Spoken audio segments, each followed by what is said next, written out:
two speakers, Brad and Rob, are basically looking at the value of pastures and genetics. So Brad Walmsley's from the New South Wales DPI. He's based in Armidale. He's here to talk about some of the project work that he's done with Hutton, who some might know in the sheep days from his work with sheep genomics. And so basically he's here to talk about the project, which is effectively what is holding back genetic expression of in terms of feed. So thanks, Brad. Thank you, Luke. Before I start, as Luke mentioned, I do need to acknowledge Hutton. This program began, or this little piece of research began as a conversation between Hutton and Alex Ball. I think most people would know who Alex Ball is. So those two began the conversation, and they brought me in on the back of it to do the work for them and get the answer. But the project is actually published on the MLA website as a number there, if you can write that down, or it's actually in the presentation. You can look at that if you want to read the full report. So the conversation between Alex and Hutton began with the fact that, yes, genetic improvement has increased carcass weight. I don't know what this index is. Hutton just refers to it as the terminal sire index, the 20% on weight, 60% on weight, 20% on lean, and 20% on fat. In gaining the gains in carcass weight and live weight, there's been an increase in mature size related to selection based on this index. And the conversation Alex and Hutton had was, well, if we're increasing mature size, we're increasing growth rate, do we have the production systems around which we can actually supply the nutrients? And it really was initiated by comments made from producers that they were getting lambs to grow at half a kilo a day for extended periods of time. And so that's why Alex was asking the question, can a production system as they exist today in Australia actually provide the nutrients that are required to actually express the genetics that's occurring in these superior animals? So to address that, first of all, we set up a few objectives. Initially, we wanted just to make sure that the genetics matched what was happening in the phenotypes of the animals, so that ASBVs were actually working. And then we modelled that against the nutrient requirements of the expressed phenotype. So how much energy and protein was required to actually get the phenotype that was expressed in the animal. I did that. That was my job, being a modeller. And then we wanted to use a real feeding system to actually demonstrate what was the difference between what was actually happening and the theoretical potential of the animal given their genetic background. And to provide some recommendations if there are any disparities as to how they could be overcome. So I just want to go through the methodology to demonstrate the information I used. First of all, I used two data sets. One was the LAMBPLAN information provided by Daniel Brown, and in the 6 breeds, Merino, Border Leicester, Pole Dorset, Texel, Suffolk and White Suffolk. I also used the second data set, Sheep CRC INF, based at Trangie and Cowra. And these two sites were selected rather than using the whole INF data set. These two sites were selected because they were giving the highest growth rates during the INF, so we picked them out purposely for that. I just want to go through this a little bit because this is pretty important. I'm not going to provide an equation or a series of equations to try and demonstrate what I did. I just want to talk through it very basically. So in the modelling exercise to determine what the nutrient requirements of an expressed phenotype, I used a growth modelling system, and that growth modelling system is based on the relationship between mature size and the growth rate of the animal. Those two things are the major determinants of the quantity of nutrients required to express the phenotype of the animal at any point in time. And at the end of the research program, we just used a hypothetical animal as a test animal to say, well, what's the possibilities, what's the realm of possibility we could push the system to see what we could get out of it. So to move firstly to the LAMBPLAN information, checking the ASBV's work. These are trends, phenotypic trends across the 2 decades from 1990 through to 2010. It's ewes and rams on the left-hand side. We've just got post-weaning weight up the y-axis and yielding weight up the y-axis on the bottom picture.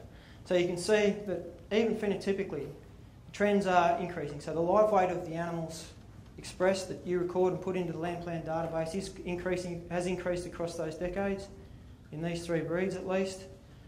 And to me, I would take that to mean that yes, the use of ASBVs to select for faster growing animals is actually working and producing increasing trends in live weight at a given age. So from that picture, I'd say yes, definitely ASBVs work. Just to give you an indication of the change in growth rates between 1990 and 2010, the Pole Dorsets, this is in rams, in the weaning period, they had an average growth rate of 120 grams per day in 1990, and in 2010 that had increased to 170 grams per day. So that's somewhere close to a 50% increase in 20 years. In the Suffolks it went from 90 grams to 170, so that's a bit better, that's close to the 70% increase. And one characteristic that actually happens is that in the LAMBPLAN database, after the animals leave the weaning to post-weaning period, once they go into the post-weaning to yielding period, those growth rates decline. So in the Pole Dorsets, in 2010, they were growing at 170 grams in that weaning phase. In the post-weaning phase, they're only growing at 120 grams. In the Suffolks, 170 down to 160. Not as big a drop, but there is still a drop there. And you'll see these average growth rates are far lower than 500 grams a day that's been quoted by producers as what they're growing animals over. Just to confirm this, we undertook the same analysis in the INF flock. I haven't got the picture in the presentation, but the EBVs or ASBVs demonstrated that yes, they're actually creating change that you expect in the INF flock, and so that supported this picture here that I put up for you. So the next step was that is to actually test what nutrient requirements there are. So I used two feeds here. One's a ryegrass white clover pasture, one's a feedlot ration. And the figures in the centre of the graph are kilograms of dry matter per day. And the numbers in 2010 for both the Pole Dorsets and Suffolk rams here actually align nicely to what CSIRO has in their feeding standards and is the base of GRAS plan. So what we're actually modelling here is actually replicated in what GRAS feed uses, and it gives us confidence that yes, we're doing the right thing, it's in the realms of possibility. The big thing to take out of this table is specifically that as you go each decade, the increase in feed intake required to support that increase in live weight change. And when you, regardless of diet, when you look at that from 1990 to 2010, that represents a 25% increase in the feed requirements of any given lamb. So 25% more feed grown, 25% more feed eaten and digested. So from there, we've demonstrated that there has been an increase in the nutrient needs, but we haven't found the 500 grams a day that's been touted in industry. So we went to the INF flock and had a look. And this is the fastest growing animal in the Cowra and Trangie INF flock. I want to show here the variation. This is animal age, and 86 days is its weaning time, and then its age as it goes across time. This is grams per day, live weight gain. And you can see that's 0, so that's losing weight. You can see the variation is there, it's pretty enormous. The highest growth rate in a period of about 20 days is 680 grams per day. Lowest growth rates losing 130 grams per day over a week. So this is an individual? Yes, one individual. The fastest growing lamb I could find in the two INF data sets. So every other lamb in the data set grew at an average rate slower than this. This is the fastest one. 136 grams a day over 119 days. That's the best I could find. So that spurred us on a bit. Well, we might as well go and look through the rest of the animals and see what we come up with. We produced two pictures. Two of them look like this. And I just want to go through this a bit because this is pretty much the guts of what I'm going to say. On the y-axis we've got ADG, daily gain in kilograms per day. And we've got the age of the animal from birth, so 0's birth going up to whatever stage. This is in Cowra Merino flock within the INF. The dotted line there is considered genetic potential. Very smooth, but that's the theoretical genetic potential of the animal. The dark, full black line that joins all the dots is the realised production. And that's the average of the group. This is one cohort, I think it's the 2010 Merinos. So the gap in between the theoretical performance and the realised performance is lost production, shortfall in performance. So the animals haven't actually been able to express what their genes are trying to express. Tested it in the second cross, so I don't know exactly breed derivations, but a crossbred mother with a terminal sire, same thing. Genetic potential dotted line a bit higher. You can see the Merino tops out about 300 grams, this one's up 400 grams. And again, the solid dark line is the realised performance. So again, we've got a big gap between what actually happened and what the genetic potential of the animal is. And that's due to lack of feed. The animal can't consume enough nutrients to satisfy its gene's potential to actually perform to what it wants to do. So they're grown, I'm sure Alex and Jeff can correct me, but they're grown primarily in a pasture-based system in the INF. There's no feedlotting occurring there. I assume that's correct. So as part of the project, we went to some people who'd done some research in feedlotting lambs. The best they could come up with is somewhere between 200 and 250 grams a day in the information they had available to us in the discussions we had. I'm not saying that's universal truth and that's what only happens. What I'm saying is the information we had available to us, the best we could find is 250 grams a day. And when we look at that graph, 250 grams a day is still below genetic potential, I would argue. There is a data set at UNE that Hutton was involved with in a PhD student. She managed to get 330 grams a day, but that's the best I've seen. So I haven't seen them all, but that's the best that I have seen. So there's a bit of an issue there that it may not be economically viable. I'll leave that up to Rob Banks to address in the next talk a little bit. But I would argue that there's a lot of lost potential there that's actually not being realised for the investment that's been put in. So from there, I'll just talk you through a theoretical situation. I've got four curves here, sorry. The two curves here, the square one is Pole Dorset, and the diamond, I think it is a Suffolk projected out to 2030. So those curves that I had in that line for the Merino, Suffolks and Pole Dorsets up to 2010, I projected them out to 2030 at their weaning, post-weaning, yearling, hogget and adult weights, and then modelled what their growth curve across time would look like. So that's what it would look like.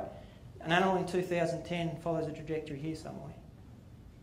So those animals are bigger again, growing faster again. The triangle is that INF animal that I showed you that had the high variability in growth rates. And this animal here is the hypothetical animal. So that animal's growing at 550 grams a day between those two spots.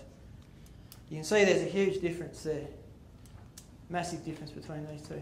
These animals are 36 kilos, that animal's 63 kilos at 100 days. Or a bit less than 100 days. So to transfer that into feed requirements, these two pictures here, these two lots of numbers here are directly comparable to the nutrient requirement graphic that I put up before, and they've increased about 20% above what I had in 2010. If we wanted to grow an animal 500 grams a day, that's 2.25 kilos of feedlot ration they would need to consume every day. And I'm not talking about 5 days, I'm talking about across 100 days, across a decent production period. They'd have to consume 2.25 kilograms of dry matter per day every day for 100 days to grow at that 550 grams a day. So there really is a discrepancy between what the genetic potential of the animal is and the feed intake required to achieve that in our production systems. And to fill that gap, I am going to put a caveat on it that a lot of that difference there is due to feed quality, but that difference is not going to be only feed quality. There is actually a genetic selection in there. So, you can't just switch off and say we don't need to select anymore for genetics. Genetics are always going to be important. You just have to match the two together in an appropriate way to fill that gap that's there. So just to wind it up with a couple of slides, there's no doubt, and I would argue strongly against anyone that suggested there was a doubt. There is no doubt that selection increases growth rate if you select for increased live weight at any given age. There's no way around that. The thing that happens, but, is as we select, and lambs appear to becoming more nutrient deprived after weaning. Something I'll go back to these pictures to show you is where the red pack lie. They actually lie pretty well on that potential curve. So although they're on mum, sucking on the milk, they're growing pretty close to what they want to do. And I suggest that's why in Phil's talk, the Imam, I think his name is, that's why he gets growth rates of 500 grams a day, because he can feed the hell out of his animals with milk and other supplements, and we don't do that. So that's evidence that yes, whatever he can be with mum or she can be with mum, they're going to be supplied the nutrients they need. Once they come off there's a feed gap that's there. And just to round that up, it's not one specific nutrient. It's not because they're growing fast they're lacking protein. It's the fact that they're lacking feed intake. They can't consume enough of the feed of a given quality we give them to actually express that potential. And these aren't my solutions, these are suggestions. So as to how the situation can be addressed, we can improve the quality of the pastures post-weaning. You may argue that already occurs, that you use the highest quality pastures available, but maybe there's another limitation there that no one's thinking of. I'm not sure, but there's something there. It may also be the strategic use of supplement to gain maximum benefit, but I don't know whether that would fill the gap completely, given that feedlot rations are only gaining a maximum of 330 grams a day as opposed to 500 grams a day. But I would argue that all those things need to be researched further and development solutions come up with so that the research can be extended properly to get the change necessary. So to end it, I'd just like to acknowledge the 3 organisations that supplied all the information for me to do such an exercise. Thank you.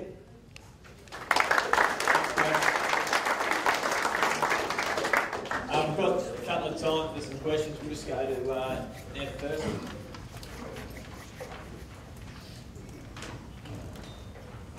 Thanks. Brad, I find this a little bit extraordinary. I hope you will appreciate that I feel rather out of place, sort of making the statement that I'm about to make.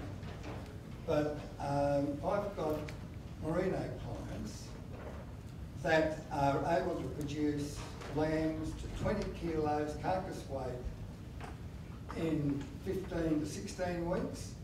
One even, out of fine wools, puts a limit of all lambs off the place in no more than 20 weeks, and he expects them to go into the supermarket trade.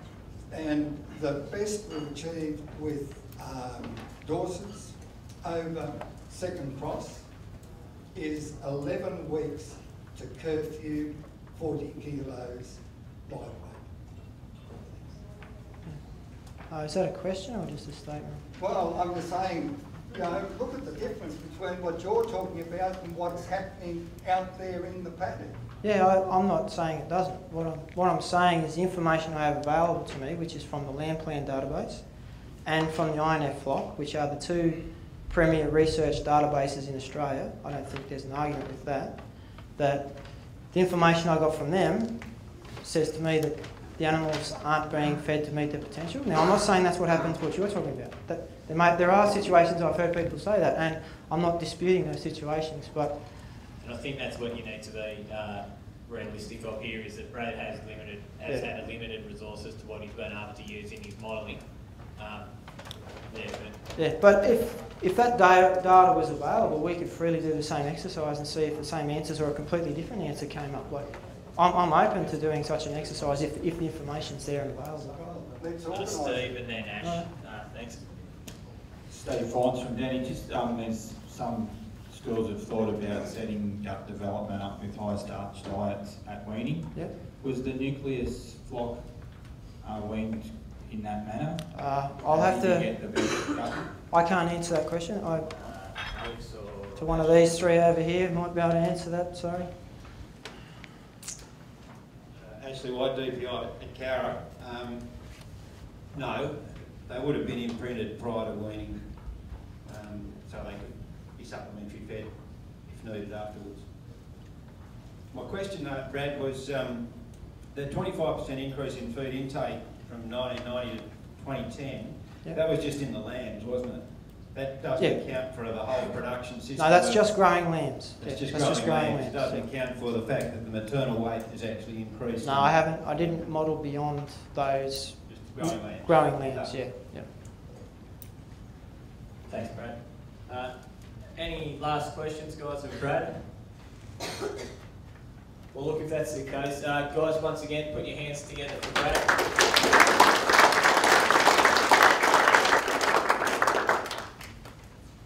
Thanks, Brad. You also get the latest fans.